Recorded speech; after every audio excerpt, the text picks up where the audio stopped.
This episode of the Restoration Today podcast is brought to you by Interconnect by CoreLogic. Get ready to take your restoration business beyond all limits at Interconnect 2025. Join CoreLogic January 13th through 15th in LA for an unforgettable event packed with hands-on training, exclusive breakout sessions, and insights from industry leaders, including keynote speaker Mike Ebeling, founder of Not Impossible Labs. Whether you're looking to level up your field operations, boost profitability, or earn certifications, Interconnect 2025 has it all. Don't miss out. Register today at interconnect.corelogic.com. Hey, restorers, welcome to this episode of the Restoration Today podcast. I am super excited to be joined by a longtime friend in the industry who also towers probably twice my height if you've ever met this person in person. I remember the first time, Andy, you and I crossed paths, I think, in Nashville, and meeting you for the first time, I think, in a Starbucks with Jocelyn Dornfeld. It was like an RIA TPA conference, I think, and meeting you the first time and being like, I am so short and you are so tall, and you get that all the time. So I do. Yes. So we have Mr. Andy McCabe in the podcast today. He's with Claims Delegates, but wears many hats in the industry. So Andy, thank you so much for being here. I'm going to toss it over to you to introduce yourself and share a little bit about your background in the industry and all that. And really, we're here today to just kind of chat about all things restoration related, pulse of the industry, all that. But take it away. Perfect. Thanks, Michelle. It's really great to see you. And I do remember that because I'm a hugger. Me too. And it's just my instinct. Yep. But yeah, that was a kind of an awkward hug. We are very, very different heights. Different. Yes. Yes. How tall are you? I'm 5 foot nothing. So how tall are you? 6'6". Yeah. Just a little over 6'6". Is a lot for a hug. Yeah. It's a long way for you to come down. But we got it done. We got it done. Yes. Yeah, that's been some time. That was the first, you're right. I think that was the first RIA TPA conference, TPA focused conference. I think I pissed off more than one TPA representative in that meeting. And yeah, it's been a long time. Great thanks for having me. Thanks for CNR and everything that you do on your side. I am a lot of things. You're right. I run a remote estimating company called Claims Delegates. I'm a public adjuster in several states now. I help attorneys with insurance claim related litigation files. I'm also an appraiser and an umpire.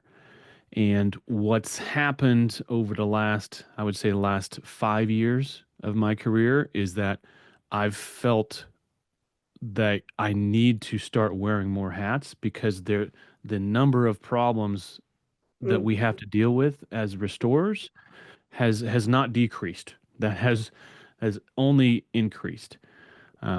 This industry used to be a whole lot easier. It used to be simpler. It used to be, oh, we got a claim. Who's the adjuster? Let's meet the adjuster. Let's get on the same page. Let's get it paid. Easy peasy. It's not that easy anymore. There's so many more hoops that we have to jump through as restorers. And this year, I don't think it's a secret to anyone. This year has been the hardest year, at least in my career. The hardest to get paid, the hardest to get on the same page with adjusters. Yep. The hardest to really navigate the claim process that's been convoluted, and we're dealing with insureds that really don't know who to listen to. Yes. They're getting messages from their carrier, they're getting messages from public, the media, and they're getting messages from the restorers who are responding to their losses. But those are three different messages. These are three different points of view on the whole claim process, and it's just been, man, I've been pulling my hair out. I've been pulling my hair out on behalf of my clients, my restoration clients, because they have, for the most part, we're just doing what we've always been doing. But that playing the game the way it's always been played doesn't work when the game changes. Yeah. And the game has changed this year. What have you felt disturbances in the force this year. Disturbances in the force. This has been an interesting year. I mean, claim volume is obviously down year over year. Way down. Way down. I have numbers from Verisk that I'm working on kind of verifying and making sure I understand them, but I plan to share Mm, those more soon, but definitely down. And so, it started really the end of 2023. I think the claim volume was down end of 2023, and then it trickled into Q1 and Q2 of this year. And it's really only Helene and Milton that helped kind of get mhm. anybody back in the game this year. Boy. So it's been slow, and it trickled down to it hit the whole industry. I think I noticed on the vendor side, vendors were pretty open with their pocketbooks before and were spending Mm, money a little bit more easily out in the mm, industry. And now, I think for a lot of reasons, but now they're being much more careful with their spending. I think because restores are spending less with them, yeah. they have smaller budgets to be spending Hmm. with others, right? Whether that's a magazine or trade shows. There's so many now that I think almost every conversation I have with vendors in the industry is there's so many shows. I don't know what to do anymore because we Yeah. can't afford to go everywhere. What is there over 20 shows now? Probably because you could go to at least one a month, maybe Yes. more. If you once you count in the franchise shows and all of that, easily 20 plus. How, yeah, in a world of declining profits, something's got to give. And I would guess that the trade shows is the first thing, right? If I'm going to a trade show, I know it's gonna cost me 5 grand, Hmm. and really a week of my time, even though it's 2 or 3 days, it's Just days on either yeah, side. yeah. So yeah, we have to be really cognizant of how we're spending our time, energy, and money. Hmm. And something does have to give. I hope that everyone listening out there puts the RIA conference at the top of their list and lets Yep. everyone else slide. Yep. That's that's what I say as well. So I'm proponents of some other shows out there, and they know which ones they are if you're Hmm. listening to this. But RIA is always at the top, and the RIA has come such a long way. I mean, if you think of Mm, what their convention was 3, 4 years ago, even, it's mm. completely different than what it is today. What's been your take on, like, let's talk about RIA really quick. What's been your Sure. take on the evolution of the association just in the last 5 years? I would say that's when you said you started to change your hats, add more hats. Hmm. That what Hmm. have you seen on the RIA front? Well, I'd like to give the RIA and the management team a lot of credit Hmm. because they have been more responsive, I Yeah. think, to the market. They have listened more to the restorer members, and with Ed Cross and the AGA, I think they've made some really great inroads. They've made some great progress.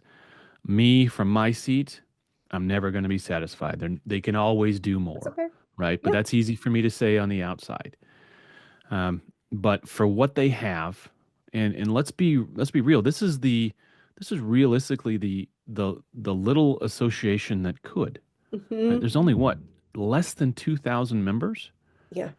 and Way the less. impact. Well, it's 1,600 last I checked, Okay. Yeah. 16 Yeah, you're right. something. Yep, you're right. Um, Yep. and because I'm on the membership committee, so it's they're doing a lot with a little. Hmm.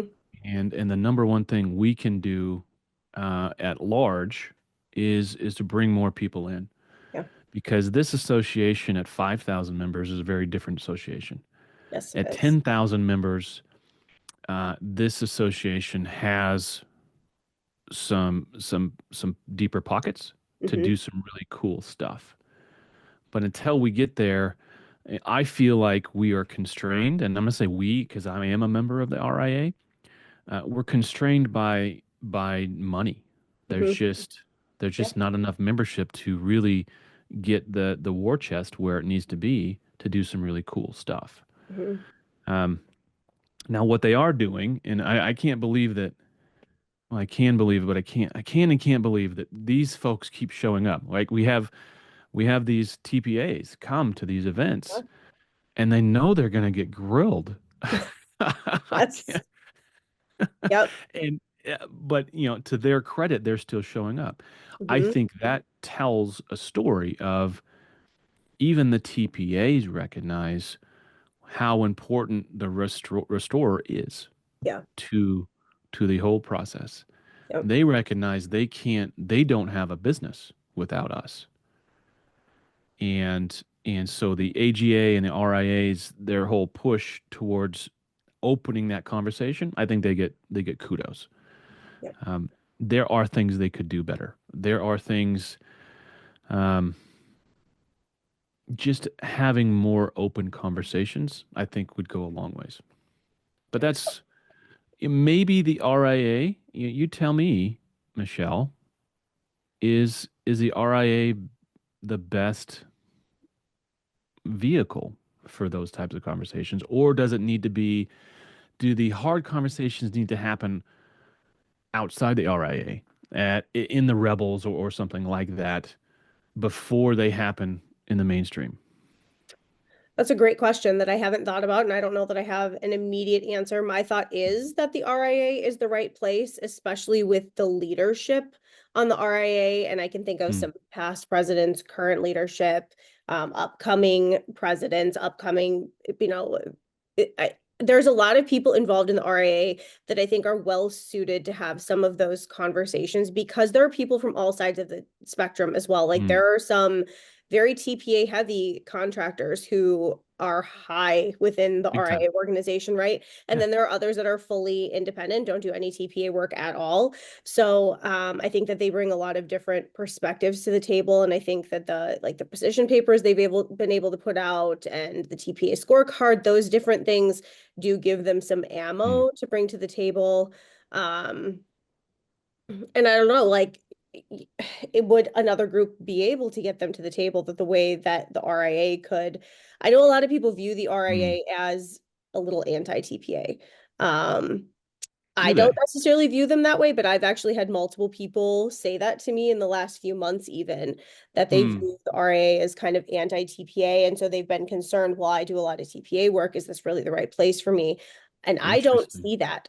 There's a lot of people that do a lot of TPA work that are heavily involved in the RIA. Yes, So there if you are. look at the board and the leadership alone, not even the membership, because a lot of the members are the same, but there's a Right. lot of TPA work happening there. So you're amongst Hmm. friends, whatever side of the table you're on. Yeah, I wouldn't. I would take the opposite view. My from my seat, they're too TPA friendly. Hmm.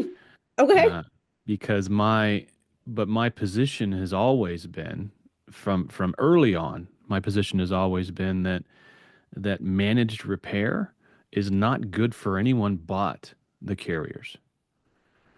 And look at managed healthcare, right? Mhm. No one, when's the last time you went to the doctor or went to the hospital and walked away going, man, that was a great experience. That was that was not painful at all. That wasn't a hassle at all. And man, I'm so glad I have insurance because they paid 100% of my bill. Oh yeah, 100%. Said no one ever, right? Ever.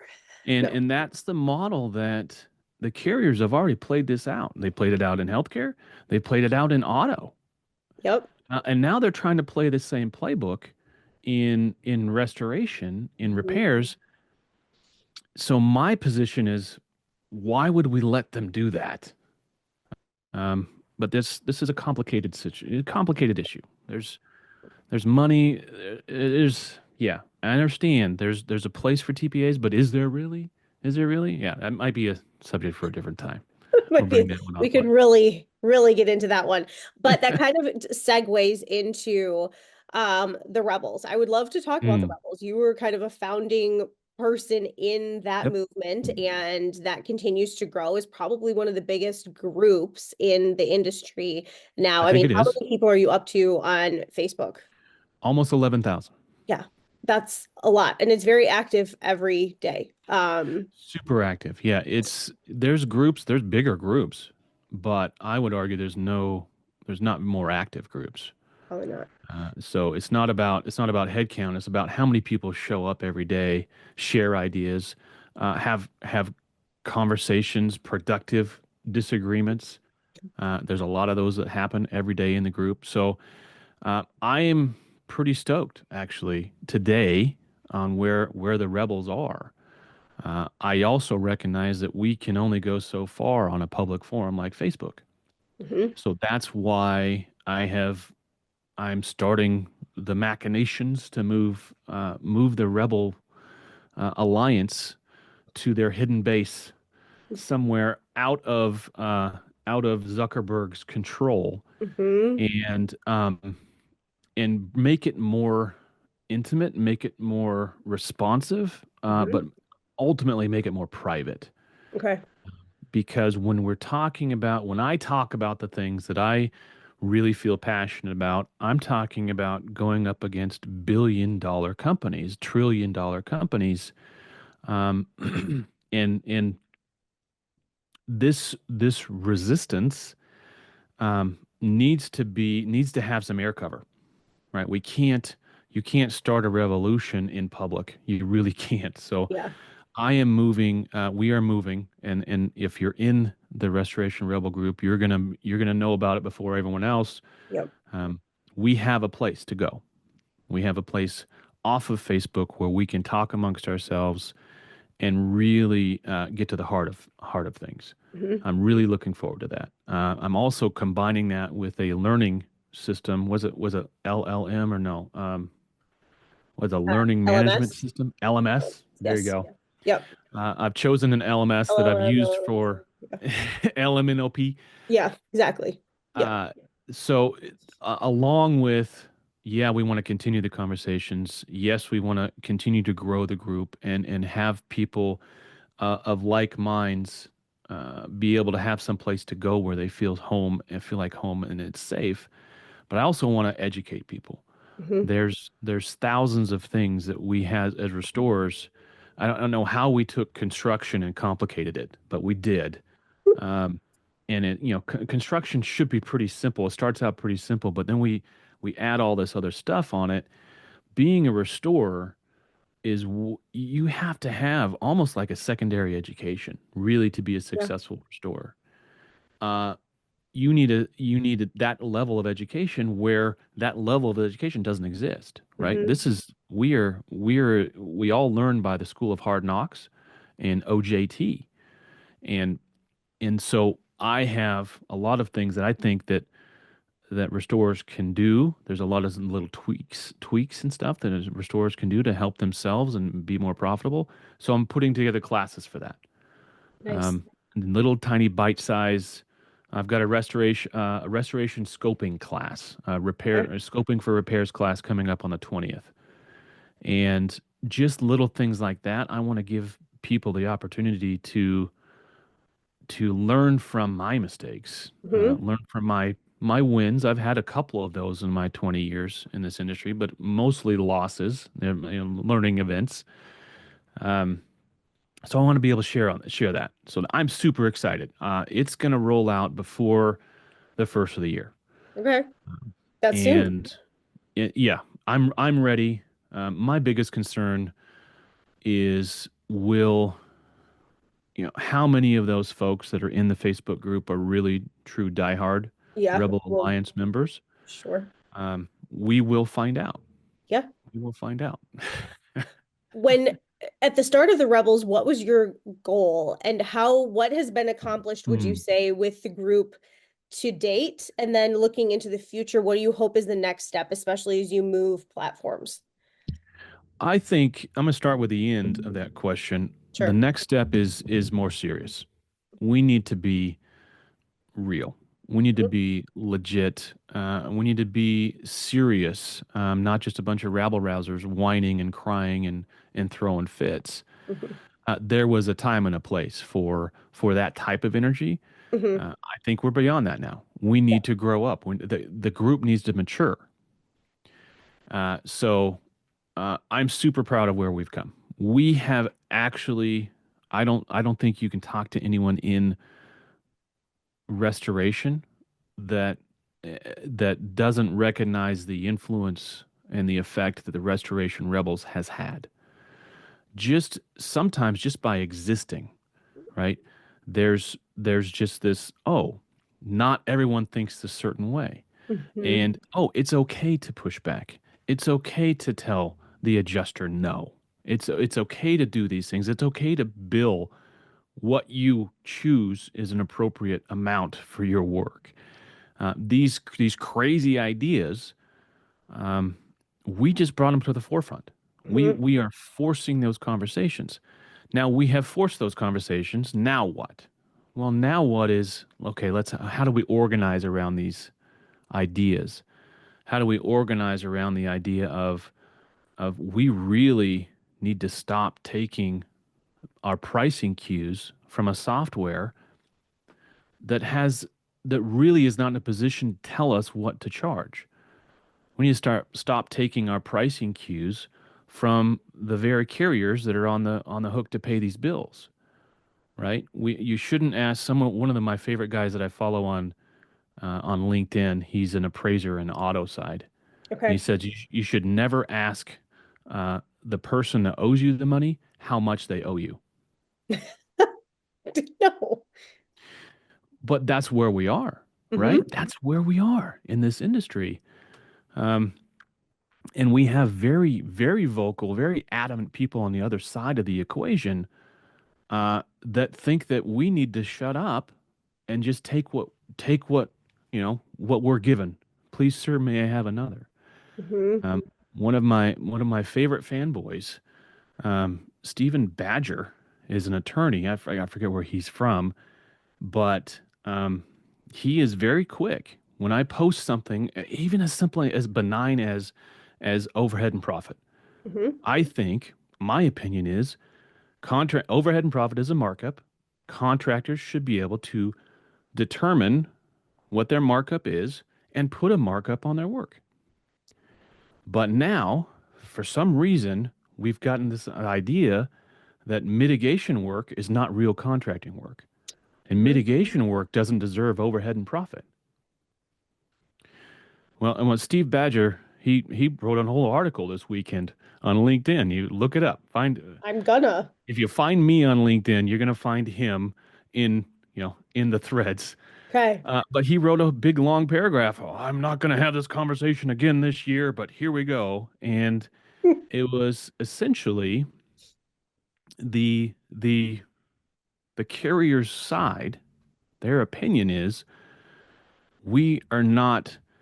There's a certain point of we can only make so much money. Contractors only deserve so much profit. And my question that I raised in the thread that he chimed in on was, well, okay, if that's where we're at, how much profit is too much profit? What do contractors deserve to make? And if there's profit built into this system that we use called Xactimate, Which there was how not. much profit is built into that system? And I'm the asshole for asking these really hard questions, but they're not that hard. They don't like answering a question because that puts them on the spot to actually follow up with their rhetoric, right? Every week I have an adjuster tell me there's profit built into the system. And every week I ask them where and how much, but they Did can't they answer ever that have an question. answer? Did Steven have an answer? No, no, no. He said it's in there. It's in there.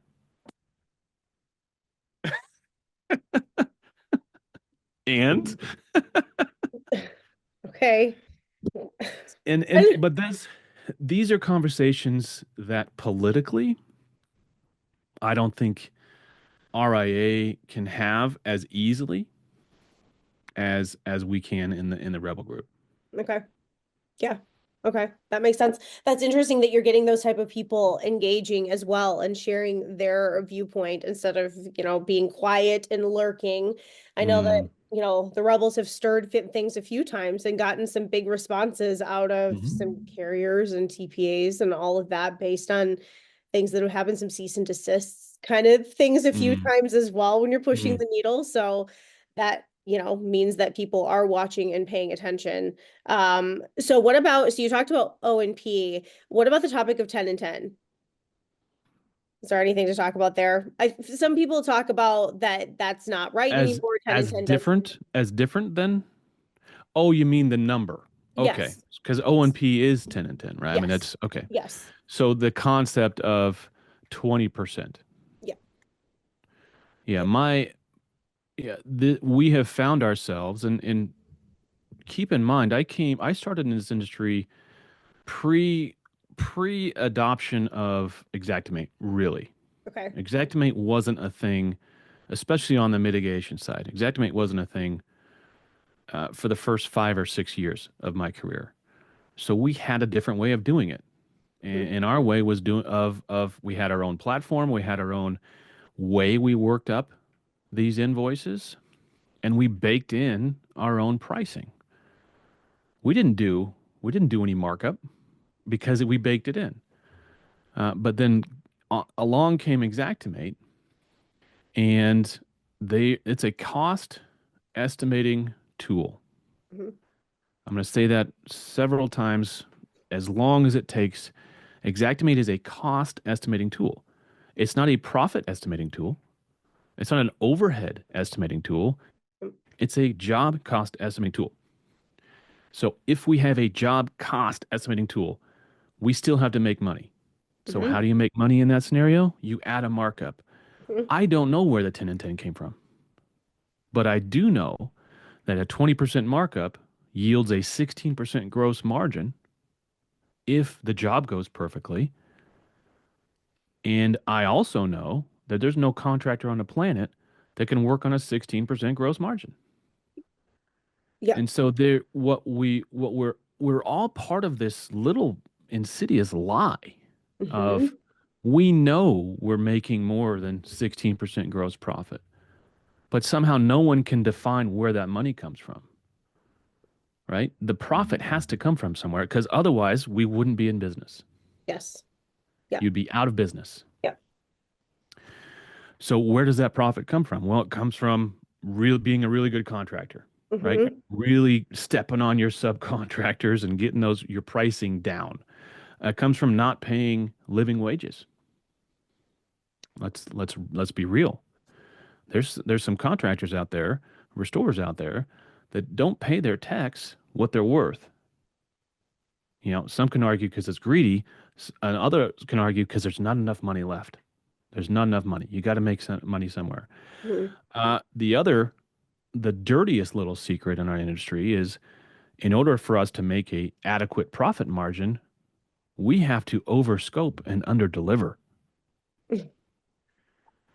We have to tell the carrier and our client, "Oh, we're going to do X, Y, and Z because Mhm. I know there's some money in these different things I'm going to just throw into this Xactimate thing, Mhm. but I'm not going to do all that stuff. Mhm. Some of that stuff I'm putting in there just simply so I can make my profit margin." And that level of dishonesty just bothers me. Yes. But it happens every single day in this industry. Yeah. Why? Because we're boxed in to this idea of 10 and 10 is enough. And I would argue it never was. Never You was answered enough. that is exactly where I was going with the question. People saying 10 and 10 enough, and yep, that is exactly where I was going.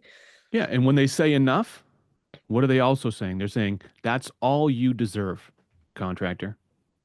Contractor, that's all you're worth. Well, I'm not in the business of letting somebody else determine my own worth. Hmm. You should not be. No one should be. No one should be, Yeah. right? And we are in this. That's really when we get down to the nitty gritty, Michelle, is what are we worth, and who's going to stand up for us, Hmm.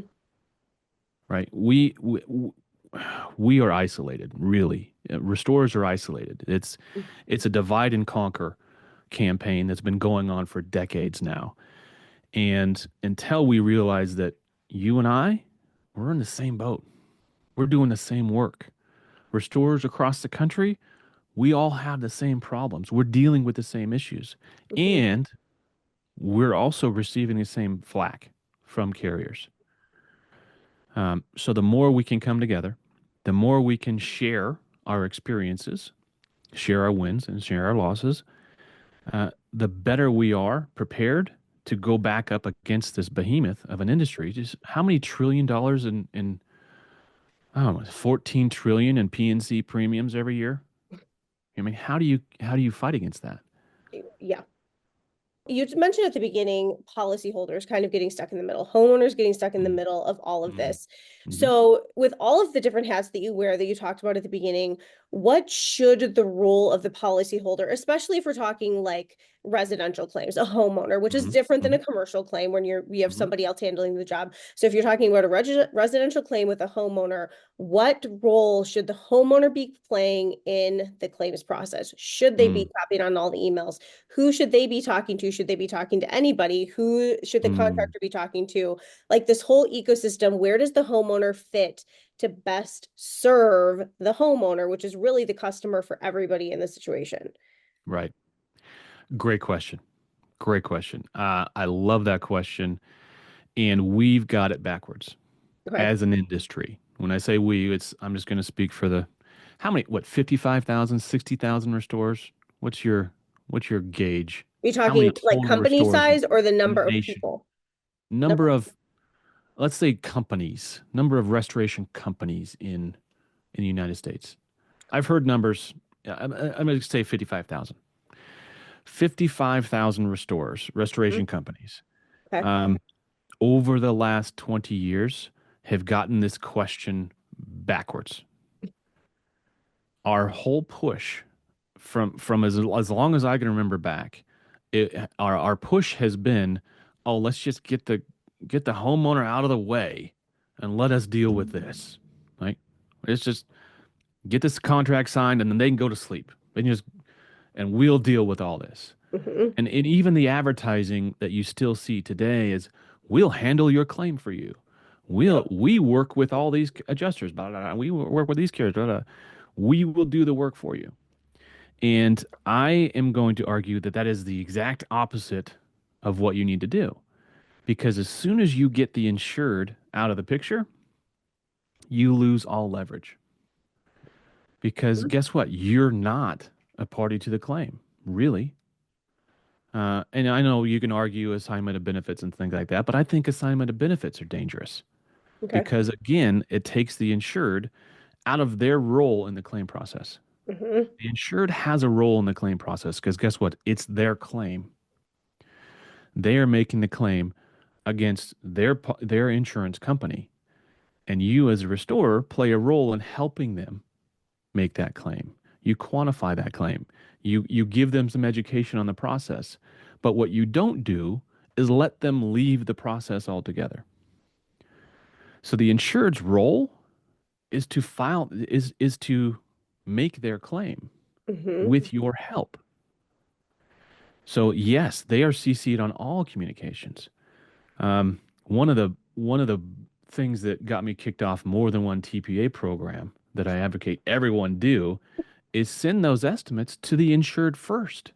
You know how many nastograms I've got from TPA managers and actual adjusters? Like, why did you send them the estimate? Why Well, wouldn't my you? answer is because it's their house and it's their estimate. Yeah.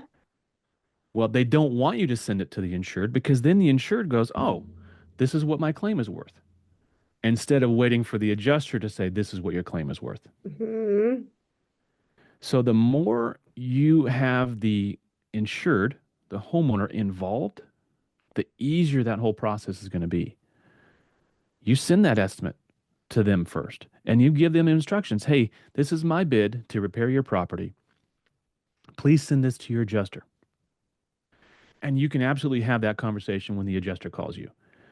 But as soon as that adjuster calls you, you follow up with an email to your client and the adjuster. Hey, this is what we talked about today.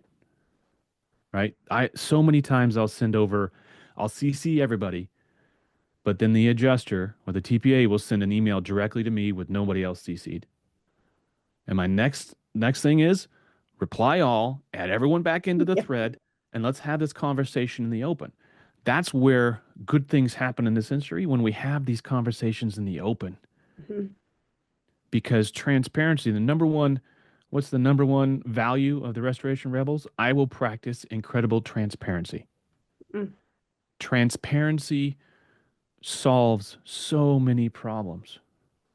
Just as simple as, oh, my neighbor, he's with State Farm too, but they replaced his roof, but they're not replacing my roof. If that information is just publicly available and transparent, just the same thing as is you, I don't want to harp too hard on transparency, but it's vitally important. Yeah. So back to your question. What role does the insured play? They play a very vital role. They play a central role because as soon as they're out of the focus of the claim, bad things happen.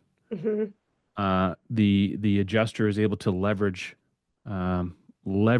us out as restorers, and that's the whole battle on the first part of a claim is what side is the insured going to fall on?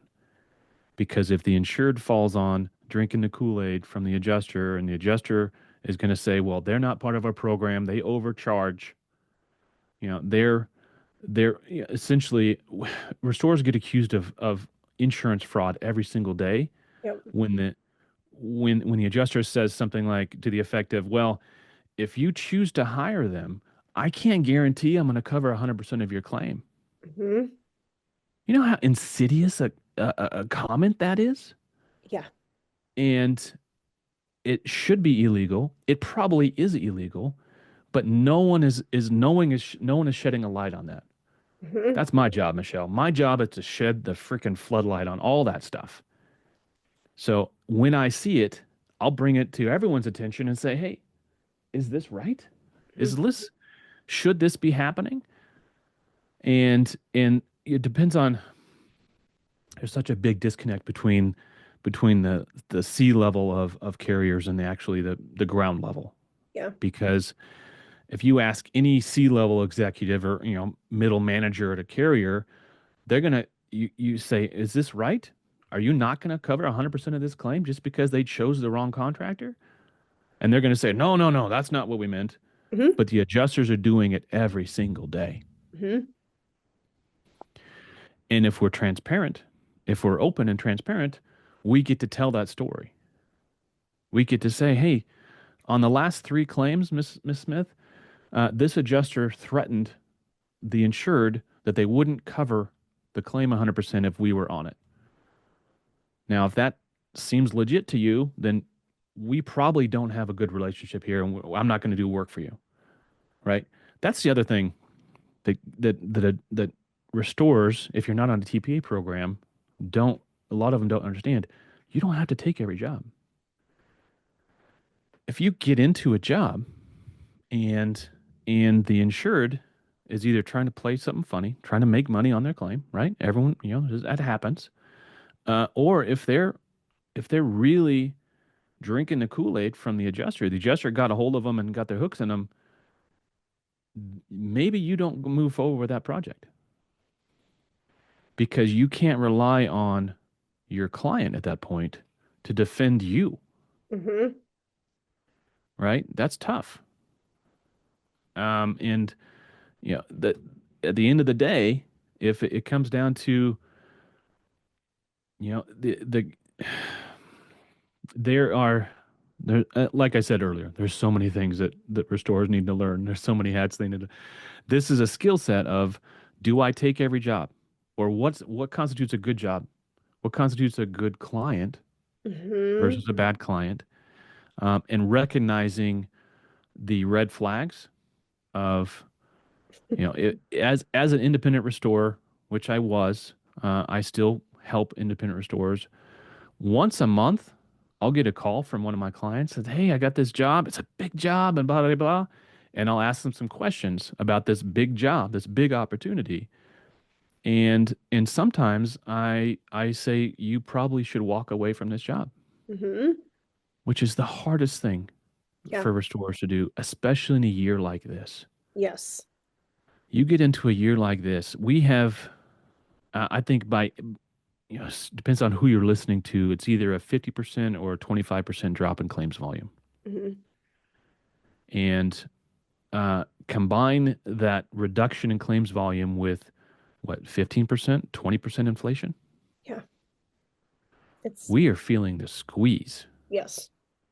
So the claim, people are afraid to file claims, Hmm. and the claims they do file, some of those folks just need the money. They're never going to do the repairs Hmm. because inflation hit us all, Yeah. right? David Herring said he used to say that this is a recession proof industry, and it is, but it's not inflation proof. Nope, it is not. Nope, I Inflation agree. has come home to roost. I think we finally got the benefits of quantitative easing, QE 1 through 4, have finally come back in, and our dollar today is worth a fraction of what it was 5 years ago. Mhm. And everyone is feeling that. Yeah. And so we need to recognize where people are at these days. Um, and there's some folks that are not going to survive this next turn. There's some restorers that are not going to survive Yeah. 2025 Yeah. just because the economics no longer make sense. It was a And so very hard year. do you accept do you accept that, right? Oh, this is the economics. This is what I can get paid for. This is what I can charge. Or do you change the economics by saying I can no longer live on 10 and 10? I never did. I either need to bake in more profit, Hmm. cover more overhead with my pricing, or I need to charge more for 10 and 10. My experience, it's an easier argument to bake that pricing in than it is to charge more than 10 and 10, because 10 and 10 somehow is written on a tablet somewhere on a mountain, Yep. and that is it. That is all you deserve, contractor. So I have found that arguing it needs to be 15 and 15. It needs to be 20 and 20, right? I keep this by my monitor every single. It's Hmm. it's always by Yep. my monitor. I've seen This that. is Yep. You can't really see it here, but this is a markup versus margin calculator. I got it years ago from Les is it Cunningham. Les Cunningham. Look at you. Okay. I've seen Yeah. that. Yep. Oh yeah. Um yeah, this guy's smart because he put Yep. it on the markup versus margin calculator on back of his business card. But if I know from my experience as a project manager and running restoration companies that I need a 35% gross margin in order to keep my lights on, really. Because at the end of the day, if I'm making 35 points, 35, 40 points, my net is probably going to be 10 or 11, right? Mhm. Net profit, 10 or 11. I don't think there's anyone in the land that says a 10% profit margin is gouging, right? So if I know I got to bake in enough margin to make 35 points, well, that's a 55% markup. Where's 10 and 10? 20% markup. So let me silence that phone. Where in the industry did we and you ask adjusters? I've asked adjusters all the time. Well, what's a good gross margin to shoot for? Oh, 35, 40 points. Okay. If we can agree on that, Yeah. how do we get there? Yeah. Well, there's money built in. Back to the first, you get your 10 and 10, and there's profit built in. There's profit built into the rest. Great. Well, if I'm honest, I'm using Xactimate and I'm building in a 55% markup. That's a 30 and 25. So when you're building it in, are you talking through a custom price list? How are you doing that? Do you recommend custom pricing? What does that I look like? do. Okay. I do. And that way you can, and Xactimate makes it pretty easy Yeah. to do. They have their pricing module Mhm. it's online, and there's some nuance to it. I've understand it at a deep level because I've been using the program and I'm a certified pricing consultant for Verisk. Um, so you can look at your margins. A lot of my I deal with a lot of new restoration contractors. A lot of these new restoration contractors have been contractors for a long time. And I'll ask them, hey, what's your markup on materials? And they'll say, oh, 1.4. What's your markup on subs? 1.35, 1.4. So if your markup on materials doing non-insurance work is 40 points, well, you just go into the materials and the price list and Xactimate and mark it up 40 points. Mm-hmm. Done. Done. Now, if you're still planning on putting 10 and 10 on your estimates, then you need to back off that 40 points, right? To accommodate for the Yep. 20 points. So maybe you're only marking up your material 20 points in the price list, but you're also putting 10 and 10 on, so you get your 40 points. But still, a 40% markup is only 28% margin. So then it's on the contractor to be a good contractor to make up the difference. Whether Mm-hmm. that's, creative buying, right? No one out here buys their material at, I hope, at Home Depot. Um, so you can get, there's I'm not saying that there's not margins to be had, but I am saying there's no margin built in, right? There you can get your material at wholesale, so you're not paying retail. There's a little bit of a margin, right? But that's called being a good contractor. Yeah. Yeah. Okay. Before we wrap it up, this is a great Mm, conversation. I love this.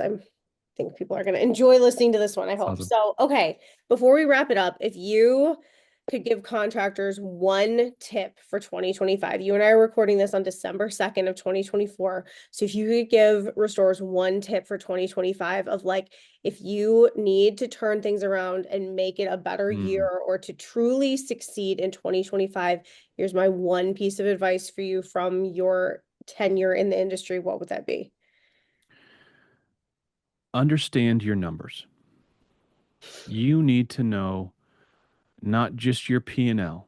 You need to know you need to know your numbers. Mhm. I saw a something on Instagram or something yesterday, um, talking about billionaires versus regular people. And a billionaire understands that money is a cruel mistress and she craves attention. Mhm. And if you're not paying attention to your money, if you're not paying attention to your numbers, if you don't understand your numbers at a deep level, you will not succeed. That cruel mistress of money will leave you. Um, so understand your numbers. What if you think you're making a certain profit margin, I want you to know that you're making a certain profit margin. I want you to be able to go to your accountant. And if you don't have an accountant, get an accountant, uh, so you can understand the trajectory of your money. Mhm. What does it cost you to produce X amount of work? Every time you send a technician out, right? You do a 4 day dry down. What are your actual costs over those 4 days? And if you understand at a deep level what your actual costs are, it makes it very easier. It makes it a lot easier to charge appropriately and send out invoices, Mhm. with a straight face. Mhm. So many of us are ashamed of making money. There's this underlying guilt of there's always been so much money in in mitigation that some people feel guilty about that. But is there really that much money at the end of the day? If you have to wait 6 to 9 months to get paid, Yeah. is there really enough money in that job? Mhm. And if you're fronting that until you get paid, and this is when the worst year for collections I've ever had. This is so hard Yes. for restorers. So many restorers have their AR that's way above their annual revenue. Mhm. Some of these guys. Um, if you know you're going to have to wait 6 to 9 months to get paid, well, you should probably build in some of that on the front end. And if you don't know what you're carrying, like what your costs are to produce that work, that you're going to be carrying those costs for the next 6 to 9 months, you're you're operating in the dark. You can't make an educated decision until you understand your numbers and know how much money you're actually making, and know how much money you're spending. Yes. All of it. Understand your numbers. That's very brilliant advice for sure. All right. Well, Andy, thank you so much for the chat. It's always a pleasure, and I always appreciate your wisdom and insight and all of that. So I look forward to seeing you at some shows next year, RIA for certain, and on For some more sure. membership calls and all the things. But thank you so much for being here and having a good discussion. Oh, I'm going to be speaking at the AGA event in February. Oh, in fabulous. Phoenix. Where's in Phoenix? The Phoenix. ATI hosted one? I think it's the ATI. Yeah, I Okay. think it's at the ATI World Headquarters in Perfect. Anaheim. World headquarters. Perfect. Okay. Well, yes, so for people who are listening, if you haven't been to an AGA regional event, I Oh, highly recommend them, especially if maybe you're new to the RIA world and convention sounds like a little bit of a leap.